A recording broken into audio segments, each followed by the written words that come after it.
Welcome back to my channel my viewers. Welcome again. मैं अर्चना आ गई हूँ आप लोगों के पास फिर से अपनी नई प्रेजेंटेशन, जो कि माँ दुर्गा के तीसरे रूप माँ चंद्रघंटा की कविता के रूप में आप लोगों के सामने प्रेजेंट करूँगी। तो ये जो मेरी कविता है माँ चंद्रघंटा माँ को समर्पित है। तो देखिए, तीसरा दिन जो है माँ चंद्रघंटा को हम लोग पूजते हैं। तो मैंने उनके बारे में कुछ अपनी कविता में लिखा है, तो उसको ध्यान से सुनिएगा। तो सुनिए मेरी पोएम को बहुत ही ध्यान से। तीसरा दिन है नवरात्रि का माँ चंद्रघंटा के नाम।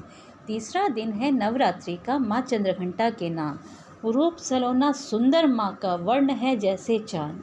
रूप सलोना सुंदर माँ का वर्ण है जैसे चाँद। शोभित है माँ के हाथों में गदा धनुष तलवार।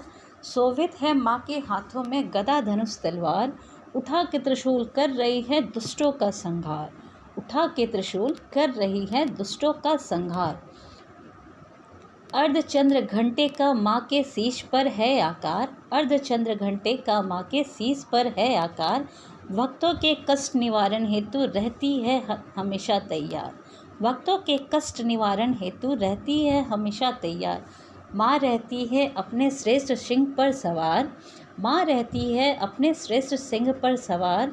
सभी देवों ने माँ को दिया शस्त्रों का उपहार। सभी देवों ने माँ को दिया शस्त्रों का उपहार। माँ है तेज शक्ति स्वरूपा।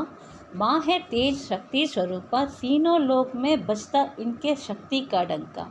तीनों लोकों में बजता इनके शक्ति का डंका। चंद्रघंटा रूप में माँ ने लिया था अवतार। चंद्रघंटा रूप में माँ ने लिया था अवतार। आई थी वह करने महिषासुर का संहार। आई थी वह महिषासुर का करने का संहार। माँ चंद्रघंटा आपसे अर्चना करे इतनी सी पुकार। माँ चंद्रघंटा आपसे अर्चना करे इतनी सी पुकार। इस धरा से अत्याचारी अन्याय का शीघ्र करो संहार। माँ चंद्रघंटा आपसे अर्चना करे इतनी सी पुकार। इस धरा से अत्याचारी अन्याय का शीघ्र करो संहार। तो ये थी मेरी कविता। आप लोगों को कैसा लगा? अगर अच्छा लगा हो तो मेरे इस वीडियो को लाइक कीजिएगा, अपने दोस्तों के साथ शेयर कीजिएगा, अपने फैमिली फ्रेंड्स जिसके साथ आप शेयर करना चाहें करिएगा, और मेरे इस चैनल को सब्सक्राइब भी कीजिएगा मेरी अगली कविता सुनने के लिए। तब तक के लिए धन्यवाद।